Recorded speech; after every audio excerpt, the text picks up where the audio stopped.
up, my good people?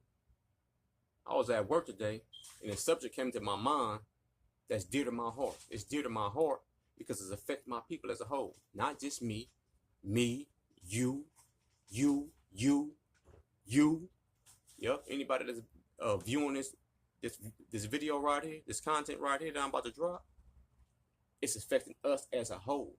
So I felt a need to speak on it. But before we get into it, if you like this content, please like and subscribe. Whatever one you do, whether you like, you subscribe, or you just view, thanks in advance. I really appreciate you. Now let's get into this. Riddle me this. It's the police job to protect and serve, right? They're supposed to provide law and order to the jurisdiction that they're patrolling. Is that right or wrong? The police swear to an oath to support and defend the Constitution of the United States in the state of California against all enemies, both foreign and domestic. It says more, but I'll stop there. How about the thin blue line flag? How many of y'all know about that? How about the meanings of the colors inside that flag? The black, the white, and the blue. Right? Do y'all know the meaning of them colors that's inside that flag? If not, let me share a little something with you. The thin blue line represents the law enforcement community in the United States. The thin blue line embodies the unbreakable component of law enforcement, standing as a safety barrier between the law-abiding citizens of America and the criminally inclined. You hear that? That's what it does. It protects the law-abiding citizens from the criminally inclined. Let's keep it moving. Law enforcement say that the thin blue line is between the good and bad of society in our community. They are the line that protect us from those who will otherwise create havoc and criminal activity. The black space above which is sprinkled with stars represent citizenship and order, while the darkness below, crime and anarchy. Let's break that down. Let's break that down right there. So the space above, the blue line, which has a black backdrop, so it's black in the back, and it's sprinkled with white stars representing citizenship and order. Y'all pay attention to that. The stars on the stars that's in front of the black backdrop are white, and they're separate, meaning it's more than one of them. So in my own mind, that's saying these are the citizens, because it's more than one. You can't just have nothing that's just black, right? Like a wall or anything that you can paint black in the back of a group of things and say that that's representing citizens too. So in my mind, them white stars are representing the citizens of the United States, right?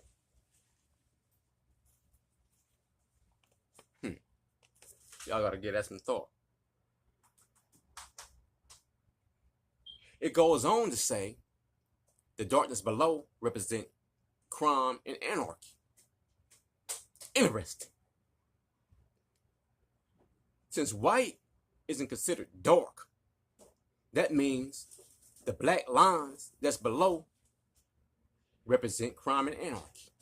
That's very interesting. The black line, right? Darkness. That represent crime and anarchy. So basically what they're saying is black is criminal. You don't get it? Listen to what's being said. Right? Above, you got the black backdrop. Not no black stars. It's not no black stars. You got a black backdrop. And you got these white stars in the forefront. Right?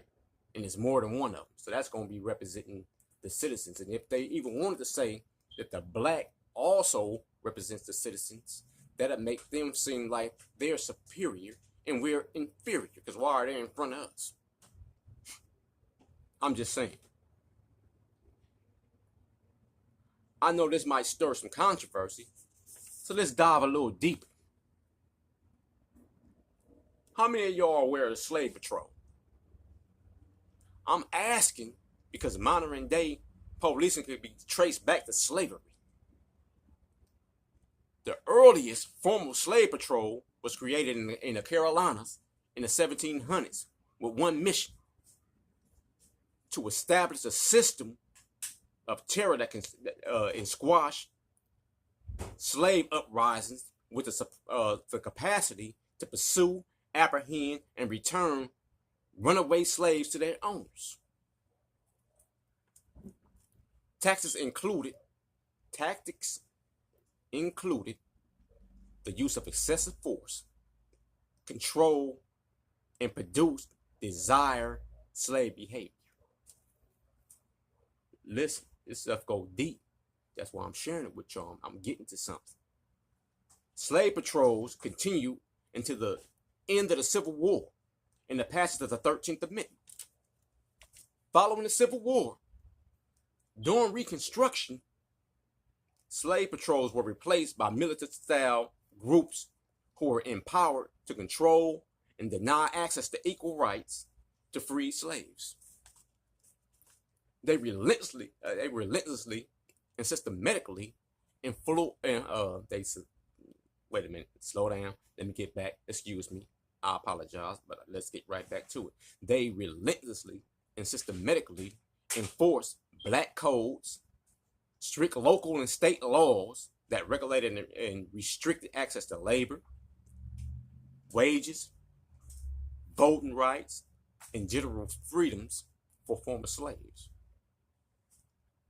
In 1868, ratification of the 14th Amendment of the U.S. Constitution technically granted equal protection to foundational black Americans, African Americans, blacks, whatever you want to call it, essentially abolishing black codes. Jim Crow laws and state and local statutes that legalized racial segregation swiftly took their place. Listen to what's going on, man. Pay attention. I hope your mind open, and I hope you're really paying attention to what I'm telling you. I wrote this down at work today, and I'm referring to my notes because I couldn't memorize all this stuff, and I'm trying to give it to you, right? Raw and uncut. Now, let me ask you this. Do you see the pattern? Or are you still in disbelief? Because if you're in disbelief, you can research everything that I'm saying. You can look it up. Look it up. You got Google, Alexa, right? You got all type of stuff on your device that you can look these things up with. So look it up. Now, let me ask you this. How many of y'all know about the Green Book? The Green Book was a Negro motorist travel guide to provide blacks with advice on safe places to sleep and eat during travel in the Jim Crow era. Are things becoming clear to you now? I'm speaking on this topic because I love my people.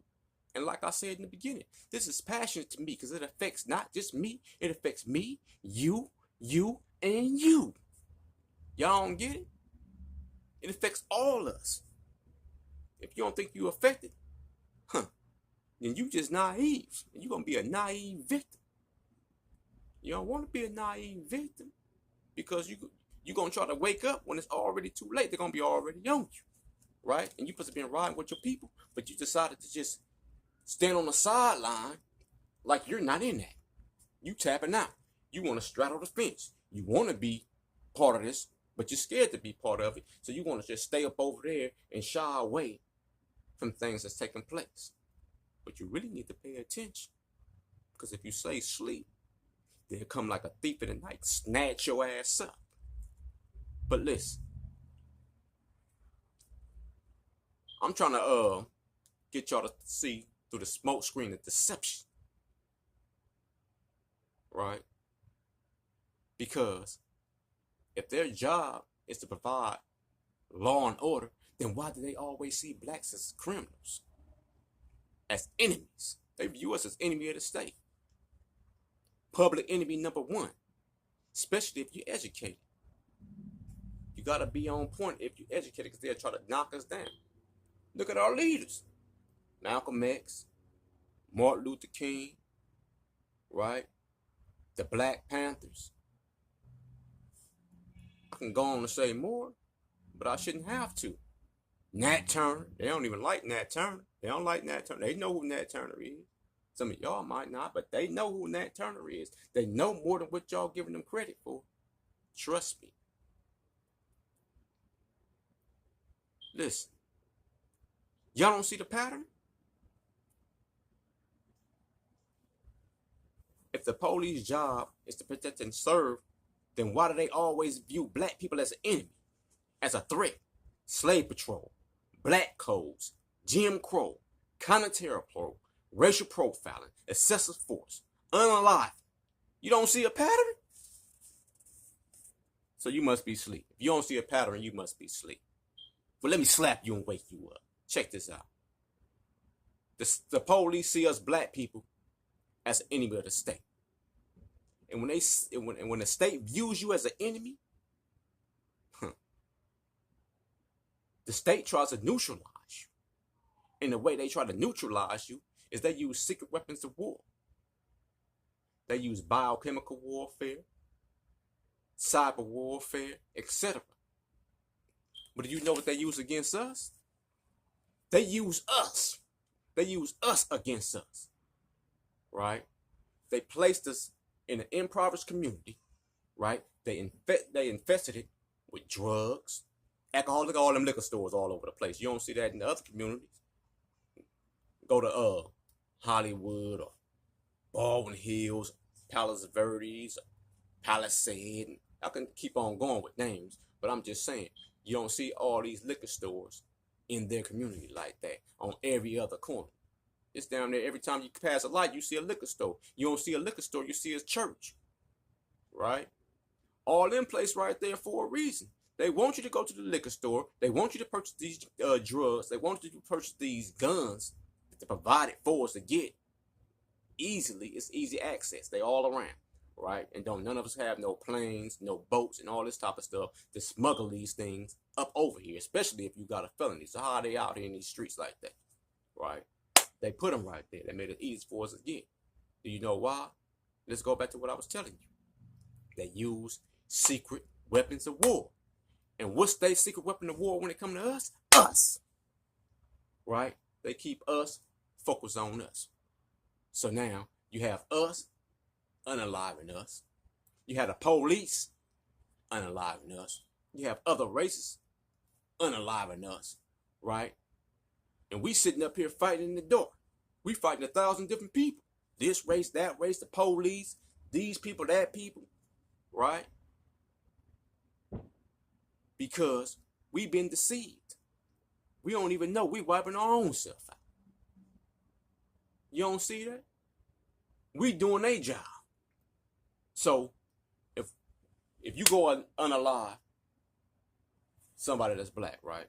You go unalive. You viewing him as an enemy, right? You got that aggression. He with the activity, you with the activity. You turned up, he turned up, right? He undid something that you feel like you can't overlook. Boom, you go knock him down, right? You knocked him down. Boom. You might not get caught. You knocked a couple of more people down. Now you got knocked down because they caught you because somebody mentioned your name, turned state evidence, right? Because they infiltrate circles. They put somebody up over there, infiltrated your circle, got your name, know everything you undid, right? They was letting it build up so they can hit you with this heap of time, football numbers, right? To sit your ass down the way you can't never come back. That's just like being dead. You in a cage. They enslaved you. You went right to the place that our people was trying to escape from, right? You on a modern day slave plantation with master telling your ass what to do, when to lock it up, right? Don't go to ass ed. Now you got to put your motherfucking hand through the bar and all that shit, right? And get cuffed up, walk out in boxers and a t-shirt and some motherfucking flip-flops, right? to the shower, get locked in the shower, gotta get unlocked out the shower, handcuffed to go back to your motherfucking cell, walk all the way to the end of your cell, now back up once they lock the cell, stick your hand back to the slot to get unlocked. That's inhumane, right? But we fall right into that trap. We fall into that trap because, like I said, they put all these drugs and alcohol in our community. So now you're not even in the right state of mind. You dealing with trying to put the motherfucking food on the table, right? Make sure your family taken care of because they paying these low wages. Because let me tell you, they places in impoverished communities. That means this is low income, right? So they ain't make the rent too high, but high enough to make this little job that you got. Damn near all the money you got from that job is going towards the rent. Unless you done did some things to make sure you got some degrees and some certifications, the way you can have you some type of career. You could be welding, you could be a nurse, you could be a lawyer. It's different things you can be doing, right? Plumbing, carpentry. It's different things that you can be doing. So if you was blessed to go do that, then you got a couple of extra dollars to do what you need to do. But for the most part, the people that's working these small jobs, they don't be having all that money to be is forking out to pay rent, make sure food on the table, have them some type of source of transportation, be able to dress, feel good about themselves, have their house furnished, and have the things that they need, right? And what that create mental anguish. Because now individuals are looking for a way to make it. And the government trying to make it hard for you to make it. And what they try to do, they try to give you this big ass bottle. They put this big ass bottle in your mouth. And what they do with this bottle, they're going to give you GR, or they're going to let you get on the county, right? They give you that little money, and you think you got a little something. You got you some food stamps, and a couple of little extra dollars. You like this, ooh. But now what you basically doing is you dependent on the government. All this shit is a part of the plan. All that shit is a part of the plan. It's their tactic to use us against us, to keep us unfocused. Y'all don't see that? That's to keep us unfocused. And it's time to wake up, man. Wake up. Wake up. It's time to wake up, and it's time to unite. Listen, we have too many individuals that know everything about sports, including coaching, right? Clothing. We got people in the music industry. We got people in politics. We got individuals that we got doctors. We got lawyers. We got real estate agents. We got carpenters. We can start our own thing. They be dependent on our money. We spending our money with them. The black dollar is getting flipped by them. The black dollar is what really got the economy going. Y'all don't see that? We over here spending all this money. A motherfucker want to jump in the form, but we got people that work in these motherfucking in the car industry that done learned so much. They done gained so much knowledge that we can create our own car. We can build a car. They know how to do it. They've been up in there. They've been watching everything. All the little simple details that it takes to build a car. The only thing we need is the equipment, right? And we got too many individuals, like I say, that's in the music industry, in the sports industry, right? That have all this money that can invest in something like that. But first and foremost, they got to see us united as a people, right? Who want to go somewhere where it's chaos? Or nobody want to go around there. But if it's love around there, they won't mind showing up. They don't think their car gonna get broke in. They don't think they gonna get bust on and nothing like that. Trying to an individual trying to snatch their chain off their neck and all that. They're getting into some type of altercation, right? It's hostile over there. Everybody mad, right? Moving around. Listen, if they show up and they see love, I feel like they return the same love that they seen. I feel like they will give that love right back to the community. Because you can't help but to love your people. Who else you got? If the police to whoop on you right now, right? And they got caught on camera, somebody caught it. Who gonna be the first people out there ready to turn up? Might not even know you, but we ready to turn up. Because it don't take us to know you to feel you. It don't take us to know you personally to know that you look like us. It don't take us to know you personally to feel your pain. So yeah, man, it's time to unite. right? I'm not saying that everybody gonna see eye to eye. You don't have to see eye to eye, but you don't gotta unalive the next brother neither. Just because you don't see eye to eye, don't mean you gotta go knock him down or nothing. No. Stay away from each other. Let us see another day. Let's unite, because you a soldier and he a soldier. We need our soldiers. Because when all hell break loose, we need these soldiers on the ground. So when we gotta go, we can go. When we got soldiers on deck, don't knock our soldiers down for them. You winning a war. You fighting a war. You on their side. You taking up arms against your own peoples. We gotta stop doing that, man. Let's get it together. Let's get it together. Let's get it together. Let's come together. Let's get on one accord. Let's put our money in the pot and let's create the next Black Wall Street. Right? Because we are in the image of our ancestors. Our ancestors did a whole lot. We can't let them down. No, we can't. We got to step it up. We got to carry that torch. We got to carry that torch not just for them, but for the generation that's coming behind us. We got to make it happen. Let's go. Right? And I got some clips that's going to follow this to give y'all an idea of what I'm talking about, man. Hopefully, these things wake you up. And hopefully they let me post these clips because they kind of, yeah, they go there. These clips go there. They might not want me to post them, but hopefully they do. If they don't, just know that I tried to. And with that being said, y'all enjoy the rest of y'all day. And like I said in the beginning, if you like this content, please like and subscribe, and I appreciate you. Thank you for viewing. That will be the extent of the criminal case. 17 other so-called police bystanders at the beating scene will not be indicted, a development noted with frustration by the Los Angeles County Attorney, whose office presented the evidence. Now, however morally wrong their failure to intercede, in California law there is no criminal statute under which these officers can be indicted. The inaction of the 17 officers may now be investigated by the U.S. Attorney's Office for possible civil rights violations. But of greater concern, said the county attorney, are the results of interviews with some of the police bystanders. Picketing in front of an office building, some company official is calling and screaming, "Get them out of here, lock them up." And you're in the middle. People had a right to protest, a right to free speech. There were rules. You couldn't lock them all up. But many of these powerful people had had their way until now, and as things began to change, the police were there to maintain order. We're a racist society. We're still a racist society, and the police tend to be racist, and yet they began to change, and change almost 180 degrees. Their job until then was keep the black people in their place.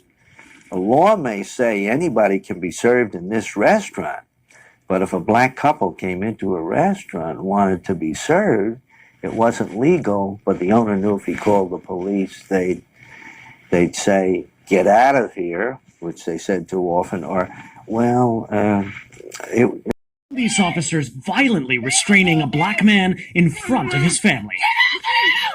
Multiple videos show Clayton County, Georgia deputies pinning Roderick Walker to the ground. One punches him. A deputy also complains Walker bit his hand. A child screams for his father. Walker lost consciousness twice during his arrest, according to his lawyer. There doesn't appear to be any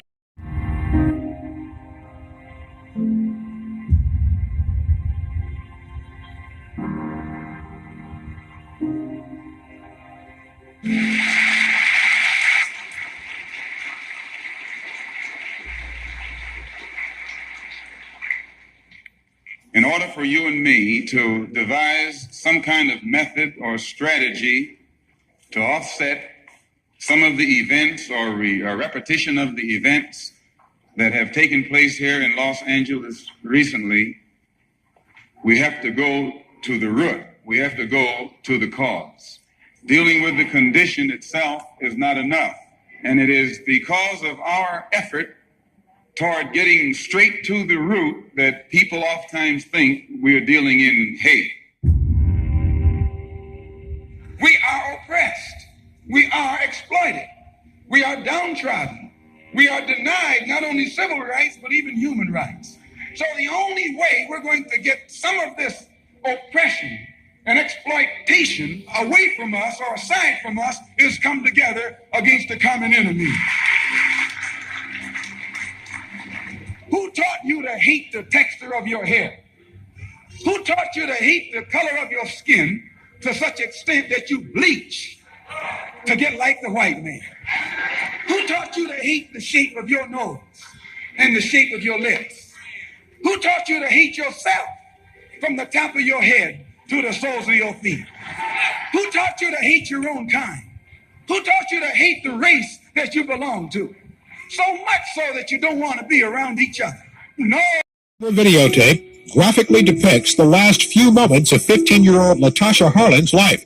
Store owner Soon Jadu thought 15-year-old Latasha Harlins was going to steal some orange juice. She had the money in her hand. You can see the money in the videotape. And the suspect grabbed the backpack, and there became a physical altercation over the backpack. And as our victim turned to walk away from the scene, the suspect raised a weapon and shot the victim in the back of the head.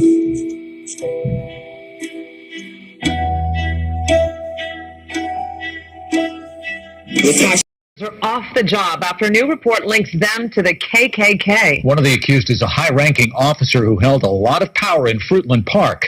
West 2's Greg Fox has more from Lake County.